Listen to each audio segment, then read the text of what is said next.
7 horas con 36 minutos. Saludamos a Fernando Vega, él fue asambleísta constituyente. Hoy es un activista medioambientalista, trabaja también en forma permanente con la Comisión Anticorrupción en Ecuador. Fernando, muy buenos días. Lamentablemente en Ecuador se produjo lo peor, la pérdida de una vida humana, tras la exhibición de fuerza que fue haciéndose visible, que fue escalonando el gobierno. El gobierno tiene su versión también en el sentido de que hubo mucha violencia ejercida por los manifestantes que protestaban sobre todo en el norte del país, pero más allá de cualquier cosa, es inaceptable que en Ecuador se hayan dado hechos como aquellos que se exhibieron el día de ayer en redes sociales, los momentos luego de que el comunero fue herido, que pretendía un compañero de él que quedó al último tras haber quedado solo, ayudarle, y fue agredido y torturado por 5 militares. Situaciones, imágenes que jamás quisiéramos ver en Ecuador, una situación que preocupa particularmente por la omnipresencia del ejército ecuatoriano, que no está definitivamente preparado para enfrentar hechos de protesta social en Ecuador. Le damos la bienvenida. Muy buenos días, Gustavo, y muy buenos días a todos los que siguen Antena 1. Yo quisiera hacer un poco de historia, ¿no? Esta tendencia a la polarización y a la confrontación, que incluso llega a escalar grados de enorme violencia, ya fue instaurada por el gobierno de Rafael Correa. Recordemos, él en ese arte de la política maquiavélica de crear enemigos, creó el gran enemigo del mundo indígena, ¿verdad?, que se oponía radicalmente a su modelo extractivista, ¿no? Luego de aquello, en los gobiernos del mismo Lenín Moreno y Lasso, esa exacerbación entre el mundo, el Estado y el mundo indígena, se vio agravada por la sumisión de las medidas económicas bajo las prescripciones del Fondo Monetario Internacional, que llevan a transformaciones económicas que generan graves impactos sobre la población más pobre, donde los indígenas se constituyeron siempre junto también con los obreros y otros. Y recordemos esas 2 tristes invasiones a Quito, los 2 paros que pusieron en jaque al gobierno de Lenín Moreno y también al gobierno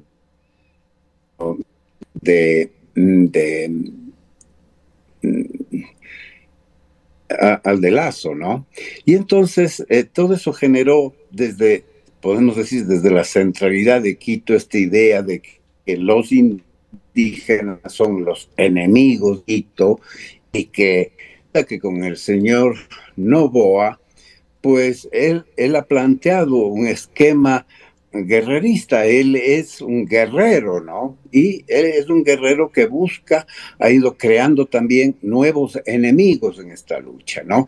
Esta lógica de la guerra, inspirada, podemos decir, o justificada por el crecimiento enorme del crimen organizado y de la violencia, sobre todo en la costa, ¿no? Resulta que igual el señor Novo ha ido creando nuevos enemigos con los cuales luchar. Pensemos, los jueces, la Corte Constitucional, por último la Constitución, ¿no? Y ahora, y con ese permanente apelo al pueblo, que no es el pueblo, es una parte del pueblo, son quizás sus votantes, aquellos que ahora, mediante las dádivas de estas compensaciones que son temporales, quiere mantener contentos, pero que no es capaz de analizar los efectos de largo plazo que las medidas económicas de la subida del diésel y otros impuestos van afectando y cargando permanentemente sobre las clases más necesitadas, ¿no? Entonces, en esta última movida, un poco desesperada del gobierno, cuando se ve enfrentado en primer lugar a la marcha post-pacífica de Cuenca, en la cual no puede encontrar un justificativo para la represión, entonces inmediatamente él crea un nuevo frente de batalla, el tema de la subida de los combustibles y luego inmediatamente, además, otro frente de batalla en la convocatoria a la Asamblea Constituyente. Todo esto indudablemente genera en el país un clima de violencia, de intranquilidad y confrontación, ¿no? Entonces, en este último momento, el señor Noboa lleva la guerra, deja la guerra en la costa, que es contra el crimen organizado, y la trae a la sierra.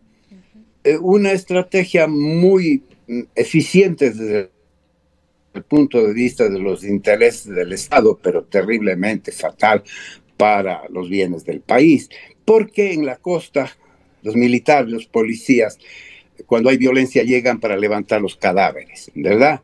Llegan después de que ya ha ocurrido la violencia y obviamente cuando el ejército se enfrenta al ejército de los delincuentes ya no los encuentra. Ahora, En Fernando, cambio, acá en la sierra, perdón, termino, sí. Acá en la sierra, ¿sí? Siga, Fernando, ¿sí? concluya. Aquí en la sierra, el presidente sabe que va a encontrar a los manifestantes y entonces, lejos de ir a levantar cadáveres, corre el riesgo de empezar a producir cadáveres, ¿verdad? Para que otros lo levanten y además los pateen en el suelo. Me parece que esta exacerbación también la encontramos en cierto sector del ejército, es decir, el ejército como el gran defensor del pueblo en contra de todos estos enemigos.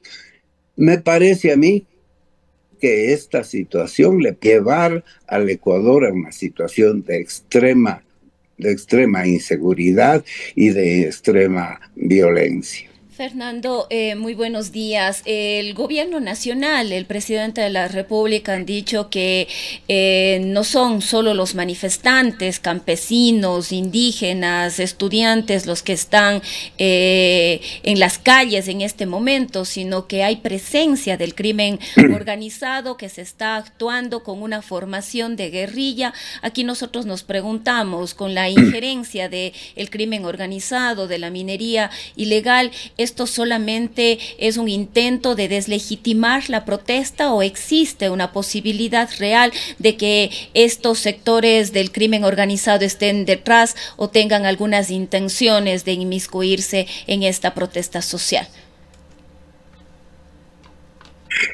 Bueno, la infiltración desde siempre en toda protesta social existen ciertos sectores más radicales e incluso violentos, ¿no? El problema es que los muertos los ponen no los violentos, sino la gente que se manifiesta con legitimidad y pacíficamente muchas veces, ¿no es cierto?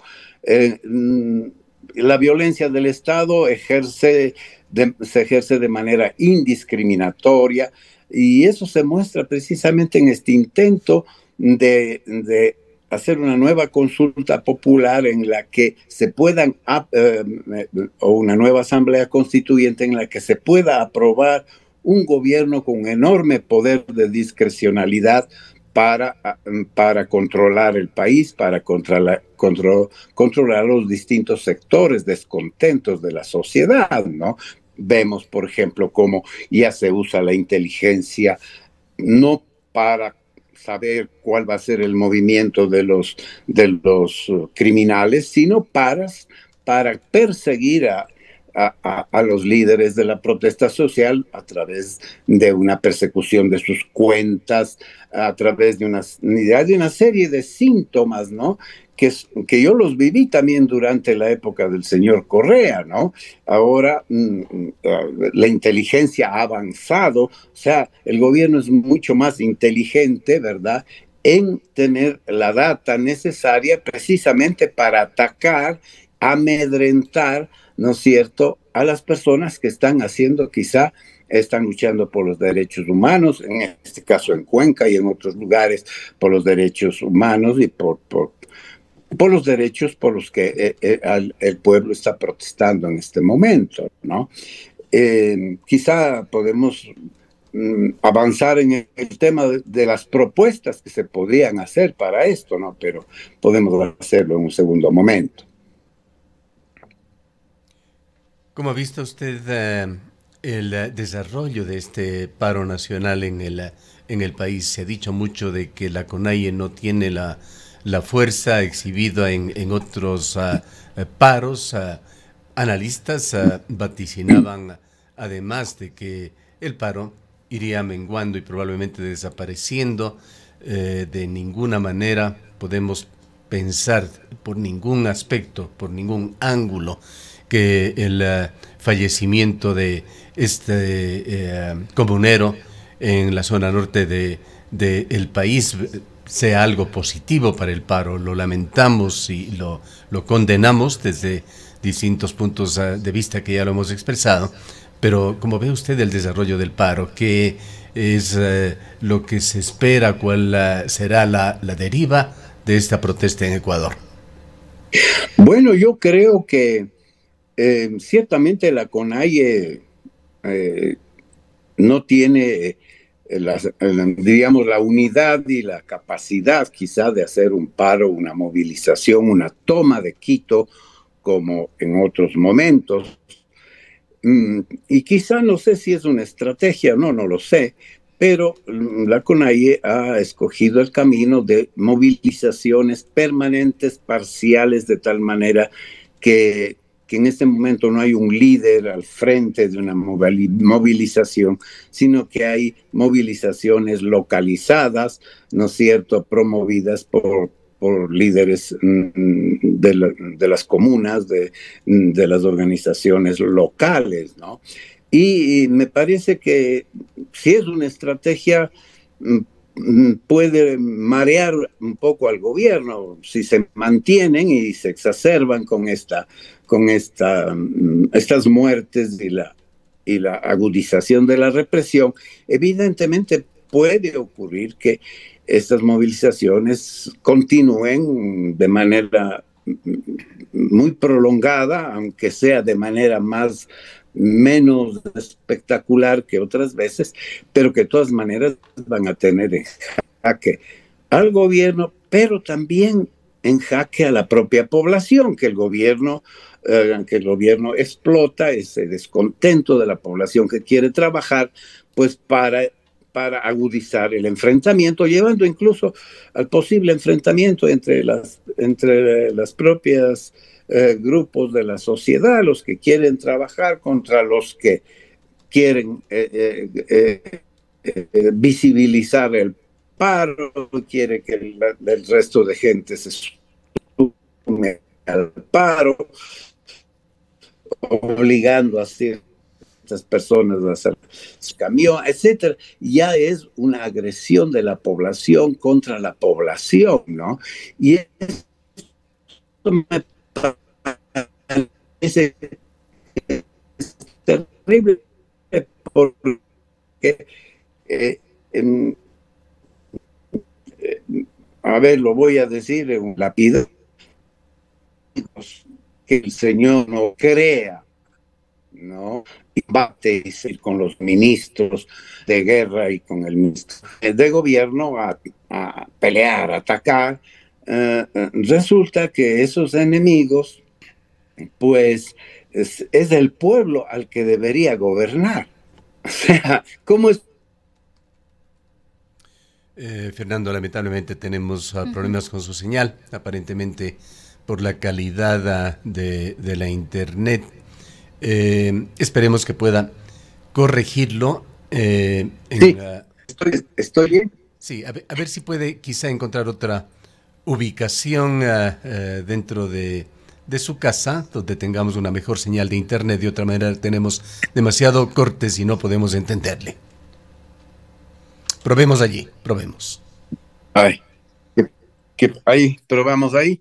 Bueno, le decía que decía que es inexplicable cómo un gobierno ve como enemigos al pueblo al que debía gobernar, ¿verdad? No se puede gobernar a un pueblo con la lógica del enemigo, con la lógica de la guerra, ¿no es cierto? Cuando muchos sectores de ese pueblo están precisamente atravesados por situaciones de inseguridad, de pobreza, etcétera, ¿no? Entonces me parece a mí que realmente tenemos al frente del gobierno no a un estadista que sabe gobernar, sino a un joven inexperto, caprichoso, que desconoce las realidades y que simplemente está alineado un poco con esta línea guerrerista que se impone en la geopolítica internacional, Fernando, con el señor Trump, con el señor Netanyahu, etc. Usted ha hecho un contraste entre ese Ecuador plagado por la violencia criminal, tomado realmente en muchas ciudades y regiones por la narcodelincuencia. En algunos lugares se podría aceptar exactamente la versión del gobierno de que hay un terrorismo en contra del Estado ecuatoriano, pero hay regiones y regiones, provincias y provincias, ciudades y ciudades.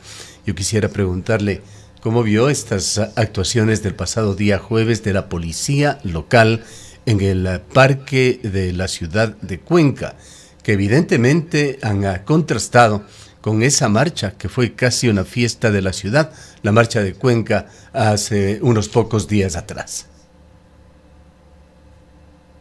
Sí, pero fíjese usted que a veces es difícil o entendible la exacerbación de los jóvenes.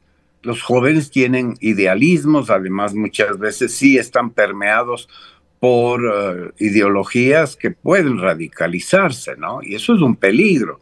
Por eso yo digo, si no se dialoga, si en vez de dialogar se da garrote, se da bala, se humilla, ¿no es cierto?, al pueblo, a la rebeldía juvenil, etcétera, precisamente se está empujando a esos jóvenes a radicalizarse, ¿no?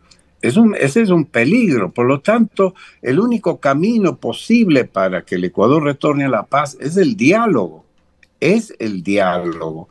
El cardenal Cabrera, Luis Cabrera, que trabajó tanto en los diálogos durante la época, no me acuerdo si era de Moreno o de Lasso. O de Lasso, ya llegaron en una serie de mesas a diseñar unas hojas de ruta que debían seguirse trabajando. ¿Cómo es posible que los gobiernos en general no se hagan cargo de las resoluciones de sus antecesores? Porque los gobiernos tienen que tener en cuenta que tienen que asumir la historia del pasado. No puede ser que el señor presidente asuma los compromisos de la firma de contratos, por ejemplo, o de los procesos mineros en Cuenca y se quiera ahora lavar las manos y decir que, pobrecito, yo no he tenido más remedio que seguir cumpliendo lo que hicieron los anteriores. ¿Por qué no recoge también el señor presidente lo que hicieron sus anteriores presidentes y avanzaron en el tema del diálogo para resolver precisamente el problema de la focalización de los combustibles, ¿no? Entonces me parece a mí que el señor presidente usa además de una falacia muy grande cuando dice que hay que recurrir al pueblo, no respeta la consulta popular de Cuenca. Y cuando dice que hay que cumplir con los mandatos de las Cortes, dice que ya hay una sentencia que él tiene que obedecer. Bueno, ¿qué mismo es, no? O oímos la voz del pueblo o nos sometemos a la justicia, pero el señor presidente ni oye la voz del pueblo ni se somete a la justicia. Bien, quiere Fernando, imponer su voluntad al margen de ambas cosas. Quisiera en la parte final de este diálogo tocar también algo que es importante hacerlo con usted como ex asambleísta constituyente. ¿Hacia dónde vamos en Ecuador con la Asamblea Nacional Constituyente? Muchos lo ven como una oportunidad histórica, más allá de que varios posiblemente todos los cambios se pueden hacer a través de otros mecanismos que permiten la Constitución y las leyes ecuatorianas, pero no se deja de ver como una oportunidad histórica para corregir situaciones o excesos que puedan haber tenido la Constitución de Montecristi, pero el tema es hacia dónde vamos, de qué otra propuesta para una nueva Constitución estamos hablando. Además, se han generado preocupaciones en el sentido de que si no se garantiza un proceso inclusivo, transparente, legalmente sólido, se teme que el proceso sea usado más como una herramienta de legitimación del gobierno que un camino para una reforma estructural, y que en lugar de ser una herramienta de transformación pueda convertirse en un instrumento de exclusión y concentración del poder. ¿Sobre qué estamos hablando con respecto a una nueva constitución y esta posibilidad de la Asamblea Constituyente? Lamentablemente yo dudo mucho de que sí es posible que fuera una oportunidad histórica, pero la verdad es que no creo que pueda ser una oportunidad histórica por los siguientes factores. En primer lugar, no tenemos el sujeto político o los sujetos políticos con la capacidad de pactar, hacer un nuevo pacto social. Porque, ¿cómo estaría constituida esa constituyente? Quizá por la misma composición de la Asamblea, donde existe una mayoría, dos mayorías, una correísta que no tiene ya ningún proyecto político ni propuestas que hacer, y una mayoría gobiernista que la única idea que tienen en la cabeza es construir un Estado militarizado con un poder sumamente discrecional sobre el uso del poder y la violencia, ¿no? Y eso se ve claramente en las preguntas o en los considerandos que la Corte Constitucional eliminó precisamente del anexo de la consulta, ¿no? A llamamiento a la Asamblea Constituyente.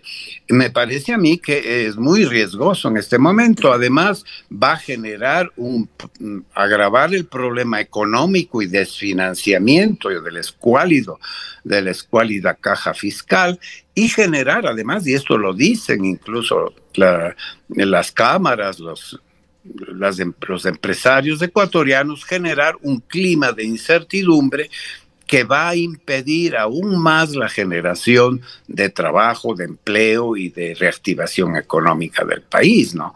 A mí me parece que no es el momento oportuno, no existen las condiciones sociales y políticas, porque una Asamblea Constituyente debe ir precedida de un gran debate ciudadano en el que intervengan también los expertos, quienes pueden, y los analistas de las coyunturas sociales y políticas que vive el Estado, pero eso se ve que no existe la suficiente preparación para una asamblea. Me temo que la asamblea pueda ser un fiasco, y me temo también que no sea aprobada esa asamblea. Yo creo que es un grave riesgo para el presidente haberse embarcado en este momento en una asamblea constituyente cuando tiene una serie de frentes abiertos que él mismo se los ha abierto por falta de prudencia y de diálogo. Además, Fernando, quizás no está claro el camino, ni siquiera la propuesta del gobierno de cambio o transformación que busca en el país a través de esta nueva constitución. Eso pasa muchísimo, además, por cómo va a estar conformada esta nueva Asamblea Constituyente. Así es. En otras palabras, tú lo has señalado, lo que yo trataba de insinuar, quizá con más generalidad. No existe otro proyecto que el del garrote y de la arbitrariedad para combatir, para hacer la guerra a todos los enemigos que el señor Noboa tiene en la cabeza, ¿no? Y por otro lado, tampoco existe ¿cómo se llama? El talento humano necesario, ¿no? El talento humano necesario para que puedan actuar y debatir en esa constituyente. No tenemos claro ni la propuesta, ni tenemos garantía de que los integrantes de esa asamblea tengan las capacidades para hacerlo. Bien, muchísimas gracias a Fernando Vega, ex asambleísta constituyente, activista medioambientalista, es parte del Cabildo por el Agua, es parte también de la Comisión Nacional Anticorrupción. Son las 8:01, tenemos que lamentar y hacerlo públicamente